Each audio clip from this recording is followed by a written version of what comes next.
હવે મિત્રો તમે સાપ તો ઘણા બધા જોયા છે, પણ આજે હું તમને એ બતાવવા જઈ રહ્યો છું એક એવી નાગણી જેની ઉંમરની વાત કરીએ તો મિત્રો લગભગ 150 વર્ષ જેટલી ઉંમર છે અને વજનની વાત કરીએ તો લગભગ મિત્રો 300 કિલો જેટલા નાગણીનું વજન હશે. અને ખાસ વાત એ છે કે મિત્રો આ પંખોવાળી નાગણી છે જે આકાશમાં પણ ઉડી શકે છે એવું લોકોનું કહેવું છે. તો ફટાફટ પહેલાં તો હું તમને એ લોકેશન ઉપર લઈને પહોંચી જાઉં અને જે આ નાગણી જોવા મળે છે અને આપણને ભાઈએ એક માહિતી આપી છે કે હું તમને આ જગ્યાનું લોકેશન આપું છું. આ લોકેશન ઉપર જશો એટલે તમને એક એવી 150 વર્ષની નાગણી જોવા મળશે જેની વજનની વાત કરીએ તો મિત્રો 300 કિલો જેટલો અંદાજે વજન છે. અને ખાસ વાત મિત્રો એ છે કે આ પાંખોવાળી છે જે આકાશમાં પણ પક્ષીની જેમ ઉડી શકે છે. તો મિત્રો આપણે સમય બગાડ્યા વગર ફટાફટ પહેલાં તો જે ભાજી આપણને લોકેશન આપ્યું છે એ લોકેશન ઉપર પહોંચી જઈએ અને ત્યાં જઈને મિત્રો આપણે જોઈશું ત્યારે કે આપણને ખબર પડશે કે ખરેખર મિત્રો આવી પણ નાગણીઓ હોય છે. કેમ કે મિત્રો જ્યારે ભાઈએ મને કહી ત્યારે મને પણ નવાઈ લાગી હતી, મને વિશ્વાસ ના થયો કે ખરેખર મિત્રો આવડી મોટી નાગણી તો ક્યારેય ના હોઈ શકે.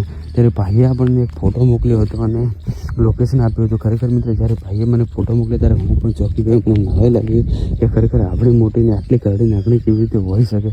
તો હું પણ ચોંકી ગયો હતો અને મેં ભાઈને પણ કહ્યું કે ભાઈ ખરેખર આવું તો ક્યારેય ના હોય. ત્યારે ભાઈએ આપણને લાઈવ લોકેશન આપ્યું છે અને તમે જંગલ જોઈ રહ્યા છો, જંગલની વચમાં લોકેશન આપ્યું છે કે જગ્યા ઉપર તમે જશો એટલે આ જગ્યાએ તમને એ નાગણી જોવા મળી જશે. તો મિત્રો ફટાફટ પહેલાં તો આપણે સમય બગાડ્યા વગર જગ્યા ઉપર પહોંચી જઈએ જે ભાઈએ આપણને લોકેશન આપ્યું હતું.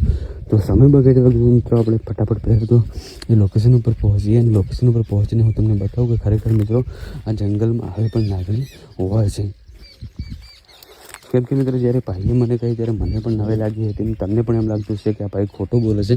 તો મિત્રો હું ખોટું નથી બોલતો, કેમ કે ભાઈએ મને ફોટો મોકલ્યો હતો. જો હું તમને ફોટો પણ બતાવીશ અને ફોટાની વાત છોડો મિત્રો, હું તમને લાઈવ બતાવીશ એટલે તમને વિશ્વાસ થશે અને તમને પણ ભરોસો થશે કે ના ખરેખર ભાઈ ખોટું નથી બોલી રહ્યો. કેમ કે મિત્રો ભાઈએ મને ફોટો મોકલ્યો ત્યારે મને પણ નવાઈ લાગી હતી કે ખરેખર મિત્રો આવડી મોટી નાગણી કેવી રીતે હોઈ શકે.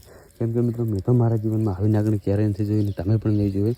તો આજે મિત્રો આપણે લાઈવ જોવાનું છે અને લાઈવ જોઈશું ત્યારે જ આપણને વિશ્વાસ થશે, ભરોસો થશે અને આપણને ખબર પડશે કે મિત્રો આવી પણ નાગણી હોય છે. તો મિત્રો આપણે સમય બગાડ્યા વગર પહેલાં તો જે ભાઈએ આપણને કહ્યું છે જગ્યા પર પહોંચી જઈએ અને ત્યાં જઈને મિત્રો આપણે જોઈએ ત્યારે જ આપણને ખબર પડશે.